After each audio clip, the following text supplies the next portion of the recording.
almarhum seperti apa nih, almarhum sebagai adik?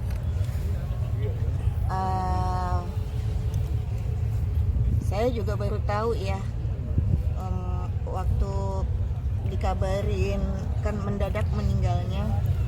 Jadi saya dan Gilang langsung ke rumah sakit karena memang meninggalnya di rumah, tapi mesti dinyatakan meninggal kan mesti pakai bantuan rumah sakit dan dimandikan di rumah sakit. Dan ketika saya memeluk jenazah, anak-anaknya dan Ikang itu bilang ibu itu paling bangga sama adik-adiknya. Tapi kakak saya nggak pernah ngomong gitu. Jadi mungkin tipenya memang perempuan tangan besi, di hatinya tuh selalu lembut. Jadi yang diomongin tuh selalu kepada Ikang dan kepada anak-anaknya adalah tentang adik-adiknya.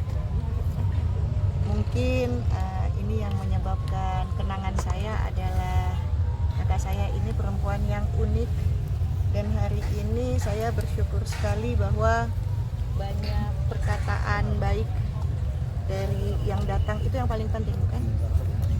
Jadi sebagai manusia pasti punya kebaikan dan kesalahan, jadi mohon dibukakan pintu maaf ketika tak sengaja melukai mungkin ya. Akan tetapi saya melihat banyak kebaikan juga, karena banyak orang ternyata yang kami juga tidak tahu ditolong dengan caranya gitu loh. Dan semuanya tuh tadi bermunculan dan bercerita kepada adik-adiknya. Jadi kenangan saya adalah memang kadang-kadang kita kalau melihat sesuatu atau seseorang jangan kulit luarnya aja, mungkin nggak menarik, tapi ternyata isinya cukup baik untuk menjadi teladan. Jadi hari ini saya mendapat kesan banyak teladan dari sikap, perilaku, praktik baik kakak saya waktu hidup. Itu yang paling penting. Nah yang saya lihat tuh yang datang bukan karena dia punya nama, bukan, tapi yang memang banyak orang yang datang karena ditolong. Jadi itu pesan yang Bahkan tadi bagus banget buat saya dan Suraya. Saya tinggal berdua sekarang. Aneh banget. Jadi kalau saya juga susah untuk mau ngomong karena ini mengejutkan sekali. Dan ini memang butuh waktu untuk kami mencerna. Kalau tadi dilihat kakak ipar saya hancur karena itu soulmate-nya. Anak-anaknya juga akhirnya sedihnya luar biasa, terutama yang kecil ya.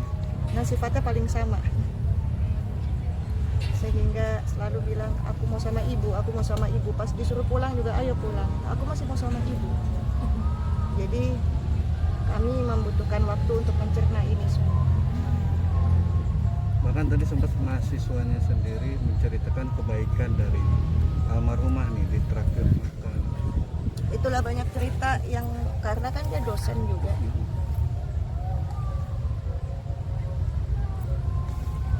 Terakhir dia WA saya itu dia suruh saya sekolah lagi.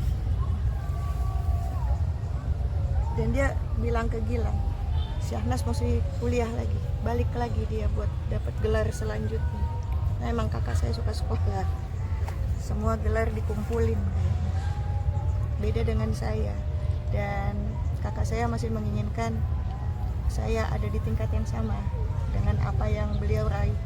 Jadi WA terakhir adalah pesannya ke saya mesti balik ke kampus lagi buat kuliah untuk melanjutkan sampai gelar yang dia dapat sekarang.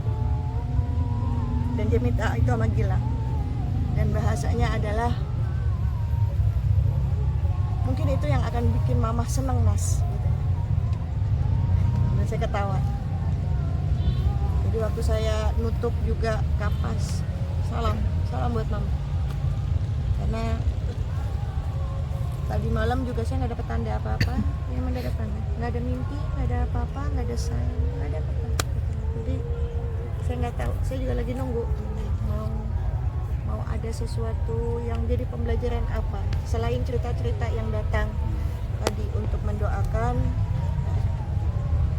Pasti ada hal lain yang akan saya dapatkan. Hari ini dapat makamnya gampang, Jadi teman-teman mesti tahu bahwa tanah kusir itu kafling kosong tuh susah banget. Kalau ditumpuk mungkin.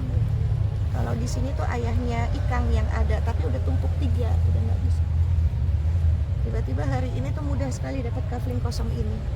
Dan memang itu maunya, padahal saya udah bawa surat kuburan, kemungkinan ditumpuk sama orang tua saya yang bukan di area ini. Tapi Ikang bilang maunya di sini, dan ini apa yang dia mau didapat di sini.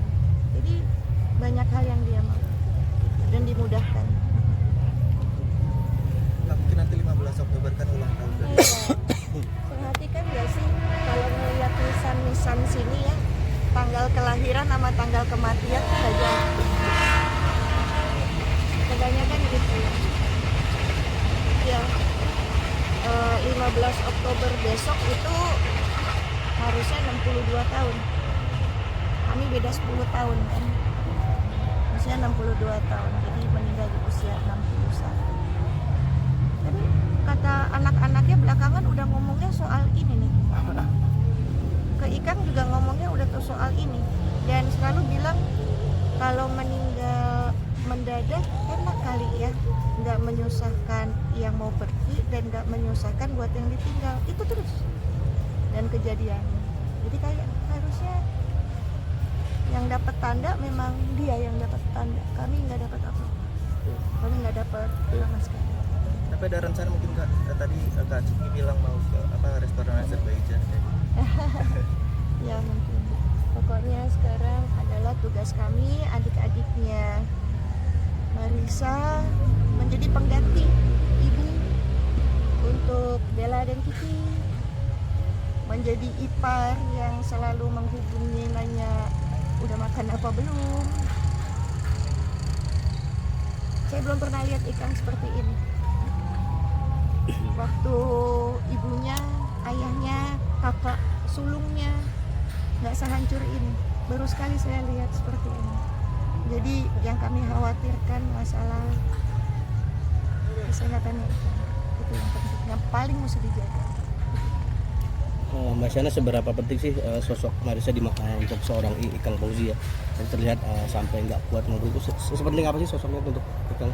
Mestinya pertanyaan itu yang bisa menjawab adalah orang yang mengalami. Karena saya nggak bisa jawab, karena saya bukan dukun yang bisa tahu isi hati dan pikiran, pasti yang bisa merasakan. Tapi kalau saya rasa sangat penting karena mereka lama sekali. Itu kan dijodohinnya sama almarhum Sofan Sofian dan Widiawati, Rima Melati, film Tinggal Landas Buat Kekasih. Jadi lama banget itu, tahun 80-an. Dan nggak pernah ganti-ganti kan, cuma itu doang pasangannya. Jadi ya pasti pukulan lah.